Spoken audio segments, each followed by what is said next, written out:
और अब देवी और सज्जनों, चतुर्थ कृषि रोड मैप के शुभारंभ के अवसर पर अब वो क्षण है जिसकी हम सभी बड़ी आतुरता से प्रतीक्षा कर रहे थे, जिन्हें झारखंड की पहली महिला राज्यपाल का गौरव प्राप्त है, 15वीं राष्ट्रपति किंतु देश की दूसरी महिला राष्ट्रपति, जिन्होंने माननीय मुख्यमंत्री जी के आमंत्रण को स्वीकार कर हमें यह सुनहरा अवसर प्रदान किया है।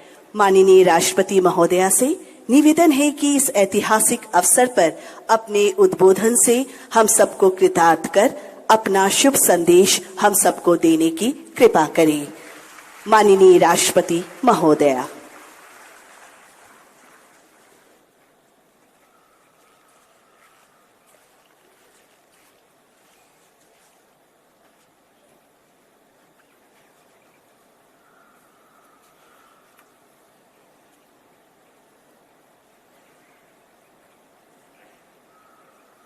बिहार के राज्यपाल श्री राजेंद्र विश्वनाथ आर्लेकर जी, मुख्यमंत्री आदरणीय श्री नीतीश कुमार जी, उप मुख्यमंत्री आदरणीय श्री तेजस्वी प्रसाद यादव जी, विधानसभा के अध्यक्ष श्री उद्धव बिहारी चौधरी जी, कृषि मंत्री श्री कुमार सर्वजित जी, उपस्थित मंत्रीगण, सांसदगण और विधायकगण, अन्य गणमान्य अतिथियों, किसान भाइयों और बहनों, देवियों और स्वजनों, सभी को मेरा नमस्कार।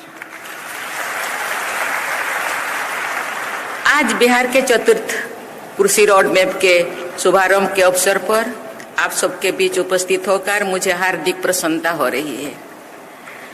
राष्ट्रपति के रूप में भले ही ये राज्य की मेरी पहली यात्रा है, मैं बिहार के लोगों और यहाँ की संस्कृति से भली भांति परिचित हूँ।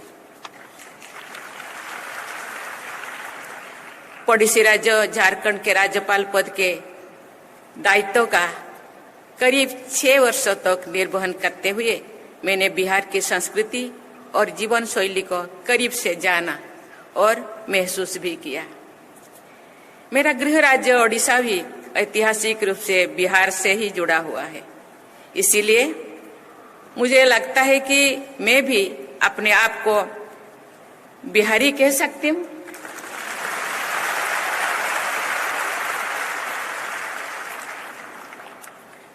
कृषि बिहार की लोक संस्कृति का एक अहम हिस्सा है। बोटोहिया, विदेशिया से लेकर कटनी और रोपनी गीतों तक की बिहार की लोक संस्कृति और साहित्य की यात्रा ने पूरे विश्व में अपनी पहचान बनाई है। मैंने सूरीनाम की अपनी यात्रा के दौरान वहां पर पुरातन बिहार के झलक देखा। विशाल भौगोलिक दूरी और अलग अलग टाइम जोन में होते हुए भी बिहार से गए लोग ने जहां तक वहां और रहते हैं अपनी संस्कृति और परंपरा को संजोए रखा है, वही दूसरे ओर स्थानीयता में भी रोज बस गए हैं। देवियों और सज्जनों, बिहार की सभ्यता विश्व की प्राचीनतम सभ्यताओं में से एक है।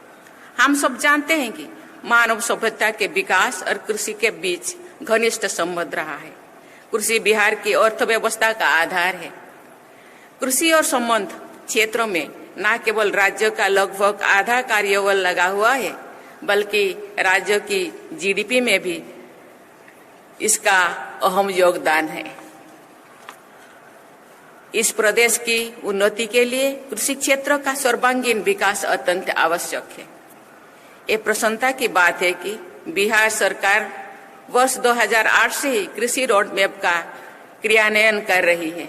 मुझे ये जानकर खुशी हो रही है कि पिछले 3 कृषि रोड मैप के क्रियान्वयन के फलस्वरूप राज्य में धान, गेहूं और मक्का की उत्पादकता लगभग दुगनी हुई है। साथ ही बिहार मशरूम, शहद, मखाना और मछली उत्पादन में भी अग्रणी राज्यों में शामिल हो गई है। फोर्थ कृषि रोड मैप का शुभारंभ इस प्रयास को और आगे बढ़ाने की दिशा में महत्वपूर्ण कदम है। मुझे ये बताया गया है कि इस कृषि रोड मैप के अंतर्गत आगामी 5 वर्षों में फसलों के विविधीकरण, बेहतर सिंचाई सुविधा, भूमि और जल संग्रहण, बीज उत्पादन में आत्मनिर्भरता, जलवायु अनुकूल कृषि, फसल अवशेष प्रबंधन, पशु स्वास्थ्य प्रबंधन, भंडारण की सुविधा का विकास जैसे विषयों पर बल दिया जाएगा।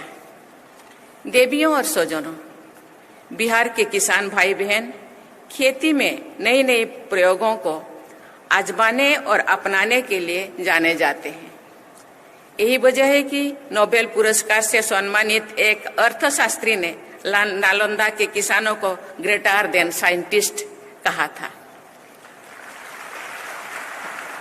ये बहुत ही प्रसन्नता की बात है कि आधुनिक पद्धति को अपनाने हेतु यहाँ के किसानों ने कृषि एक परंपरागत तरीके को, अनाज की किस्मों को बचाए रखा है। ये आधुनिकता के साथ परंपरा के सामंजस्य का अच्छा उदाहरण है। शायद इसी कृषि संस्कृति को पहचान कर वर्ष 1905 में भारत का पहला कृषि अनुसंधान केंद्र बिहार के पूसा नामक जगह पर स्थापित किया गया है। आज जैविक उत्पादन की मांग देश विदेश में तेजी से बढ़ रही है। बिहार के किसान भाई बहनों को इसका लाभ उठाना चाहिए। जैविक खेती के एक और जहां कृषि की लागत को कम करने का पर्यावरण संरक्षण और सहायक है, वही दूसरी ओर ये किसानों की आय को बढ़ाने और लोगों को पोषण युक्त भोजन उपलब्ध कराने में भी सक्षम है। मुझे खुशी है कि बिहार सरकार ने जैविक खेती के लिए गंगा किनारे के जिले में जैविक कॉरिडोर बनाया है।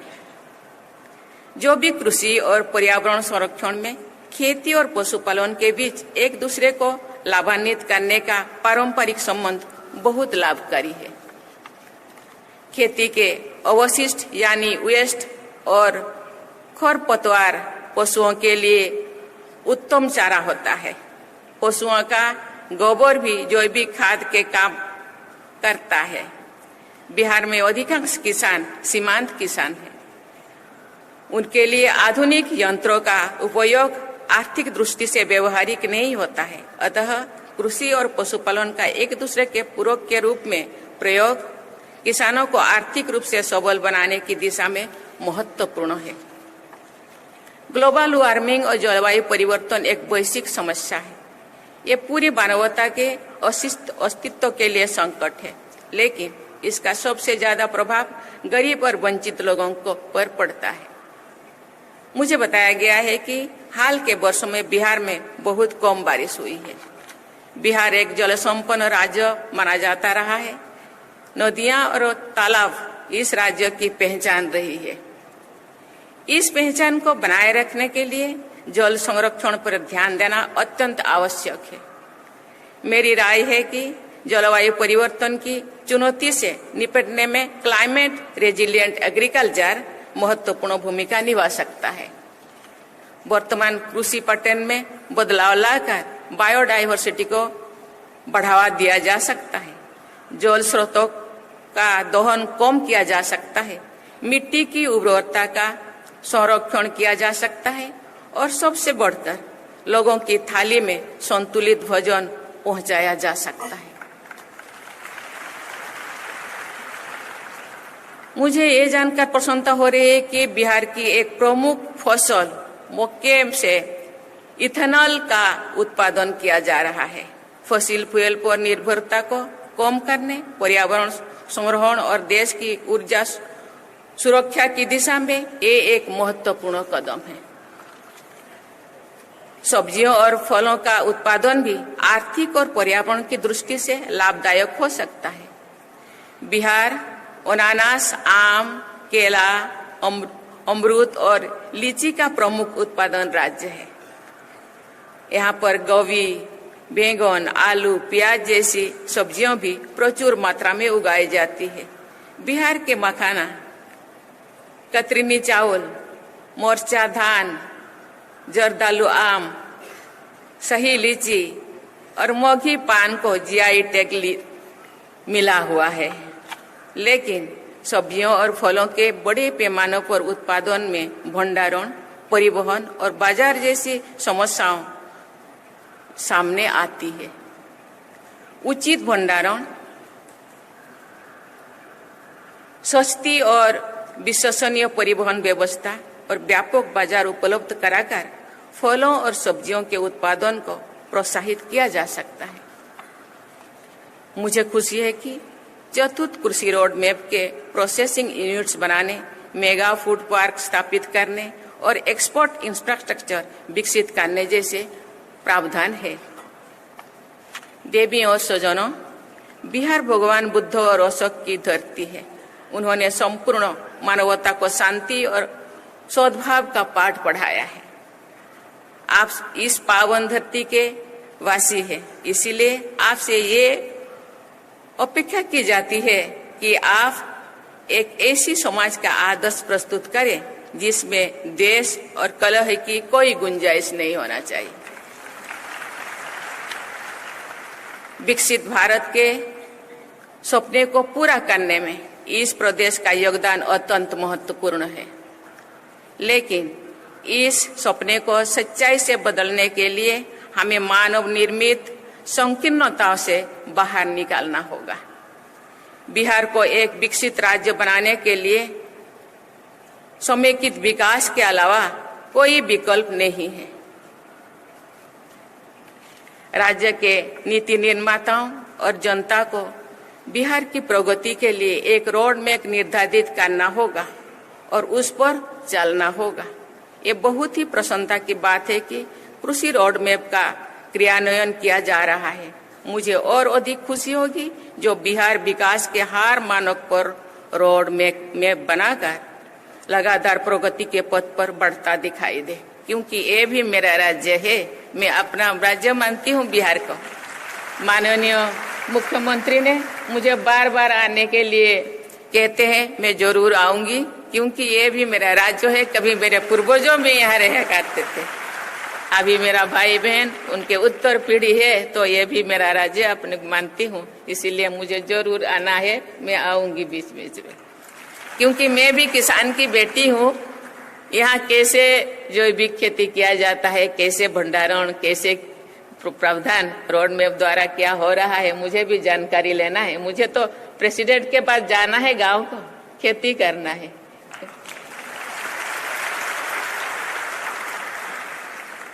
ये बहुत ही प्रसन्नता की बात है कि कृषि रोड मैप का क्रियान्वयन किया जा रहा है। मुझे और अधिक खुशी है कि जो बिहार विकास के हर मानक पर रोड मैप बनाकर लगातार प्रगति के पथ पर बढ़ता दिखाई दे, चाहे वो स्वास्थ्य हो, शिक्षा हो, प्रति व्यक्ति आय हो, या सबसे बढ़कर हैप्पीनेस इंडेक्स हो।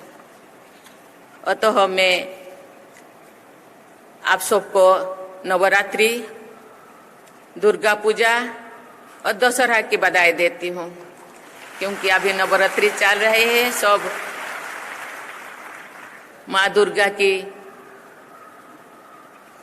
नवी पूजा को पूजन करते हैं। ये हम लोगों का बहुत सारे त्योहारों में से एक सबसे बड़ा त्योहार है। सबको बहुत बहुत बधाई। माँ दुर्गा की कृपा सदैव बिहार और बिहार वासियों पर बनी रहे। धन्यवाद। जय हिंद, जय भारत, जय बिहार। जीवन की कला को अपने हाथों से साकार कर नारी ने सभ्यता और संस्कृति का रूप निखारा है। बहुत बहुत आभार भारत की माननीय राष्ट्रपति श्रीमती द्रौपदी मुर्मू जी का। और हम सब खड़े हो जाएं राष्ट्रगान के लिए।